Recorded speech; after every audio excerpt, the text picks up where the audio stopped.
Guys, it's me, it's Queen Osset Haru, and thank you for joining me for another wonderful edition of Ask an Aquarius. If you haven't already, please hit the red subscribe button and smack the bell. So I woke up this morning and went to Pottermore. Pottermore.com, I'm going to leave a link underneath this video, is the official site of J.K. Rowling, the author of the Harry Potter series. And if you go to Pottermore, you can get sorted into your house. I was sorted into Gryffindor house this morning, and I could not be more ecstatic. It's so cool to actually get sorted in by the author's test. So it's like actually wearing the sorting hat. It was so cool. So I am Gryffindor as I suspected. Thank you very much. And if any of you want to know what your house is, you can take the test at pottermore.com as well. All right, so today we're going to work on a question I got from Karina. Karina's a subscriber, and she told me she has a Pisces friend, and Karina is Aquarius, and she feels like the Pisces friend is using her. And I said, first and foremost, as soon as I saw the paragraph, I'm like, well, if she's using you, she's not your friend. And then Karina went on to say she's not quite sure what to do about the situation. Should she talk to her? Should she, kick her to the curb? Like, what should she do about this friend? Now, for all of us of any age group, the rules of engagement and friendship do not change. Okay? A friend is supposed to be first and foremost loyal. So if someone is using you, that person is upfront, not a friend. So how you deal with them now changes.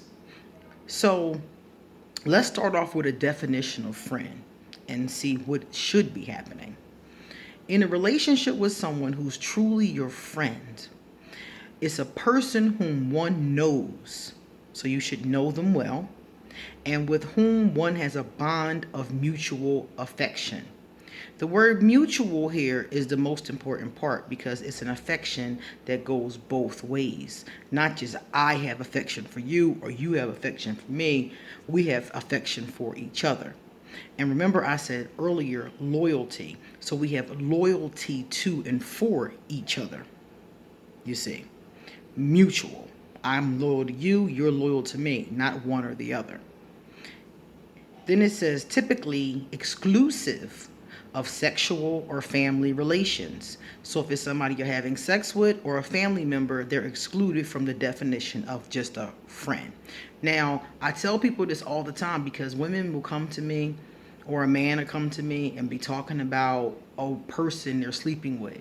And they'll say, oh, my friend. And I'm like, that's not your friend. You saying that's your friend, but y'all don't do nothing that friends do. All y'all do is have sex. So that's not your friend.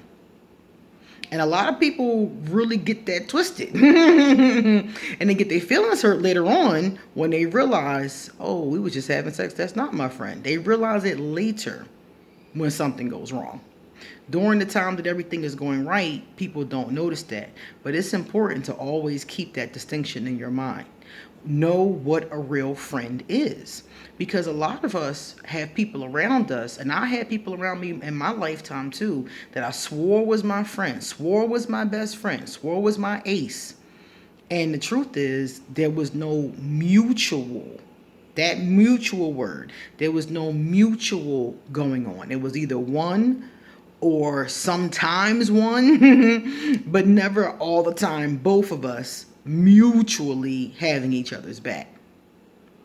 So that's the first part of it. And if it's somebody you're sleeping with, they're automatically a different thing. They're no longer a friend. They get their own definition. They get their own terminology. They are a lover. That's why we have different words in our language so you can determine one thing from another thing. But we don't call a thing anymore. We keep on describing things as one thing that's really something else to fit our agenda. And this is one area where this happens. So here you have this Pisces who you said yourself is using you, and you're saying my friend. Automatically that word friend comes out of the paragraph. That's not your friend. So what should you do? Well, first and foremost, you need to make sure that's what's going on here. You said you think that she's using you. Why do you think that? and come away from thinking that she's using you and being certain if she's using you or not. That's the first thing. The first thing is that you have to get clear on what's happening. If she's using you, and you said, I think she's using me, I need you to be certain. I need you to be certain. If she's certainly using you, then it's time for you to discontinue from rolling with this young lady. Time for the Pisces to kiss the curb. Because a person who's using you does not have a mutual affection. So she's not really your friend. She's some mooch that you picked up along the way, and she's hanging on for the perks that she's getting from being around you. And that's not cool.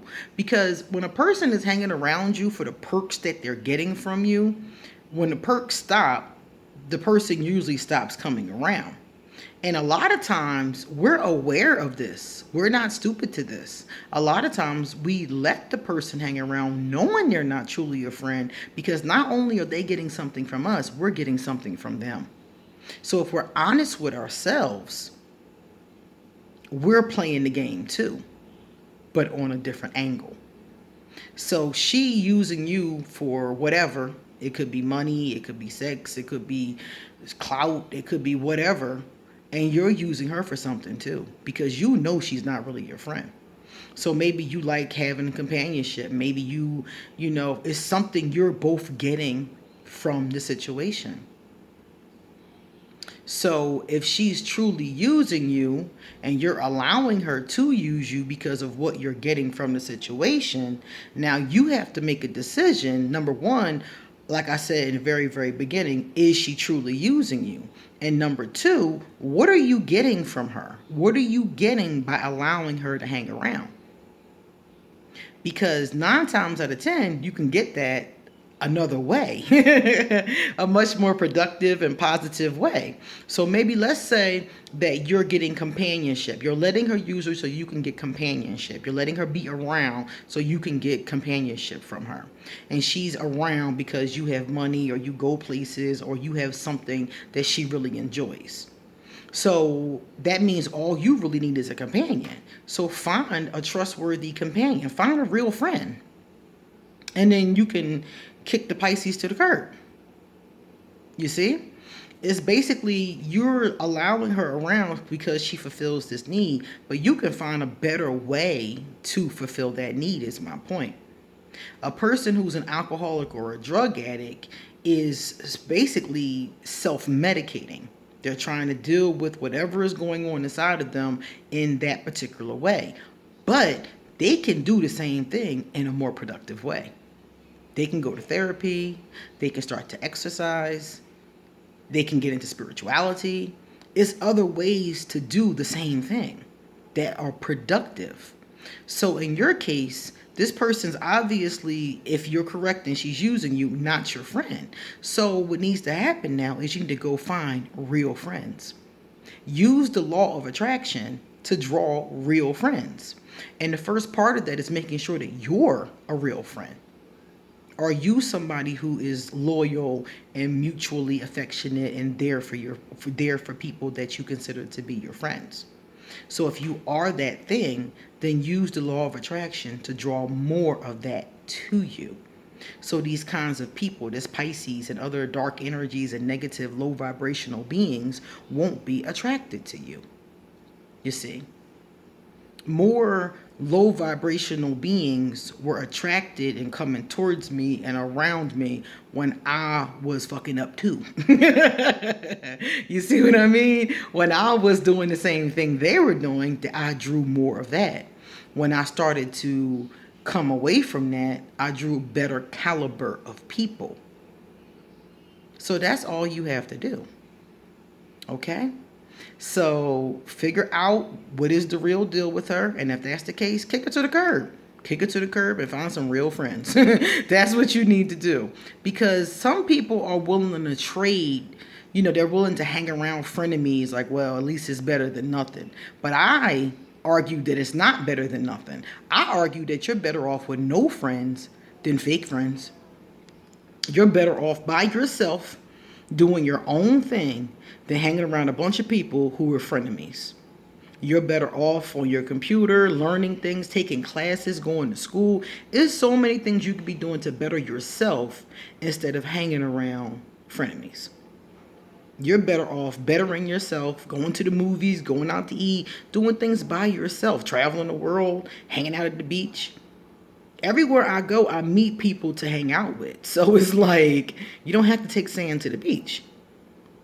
So you're better off by yourself than you are with people who you think are truly using you. Okay? All right, I hope it helps. Guys, it is time for me to get going. So if you like this video, please give it a thumbs up and pass it on to somebody else who's having a similar issue. Okay? Also, if you would like to send me a love donation, I will leave my PayPal information. I'm going to leave the Pottermore quiz underneath here. If you would like to send me a gift, I'm going to leave my Amazon wish list. If you want to get a tarot reading, I will leave my email. I'll leave my Facebook, and I'll leave my Instagram. And that's it. Thank you so much for joining me on this Saturday. And I'll see you next time because I have a lot more to say.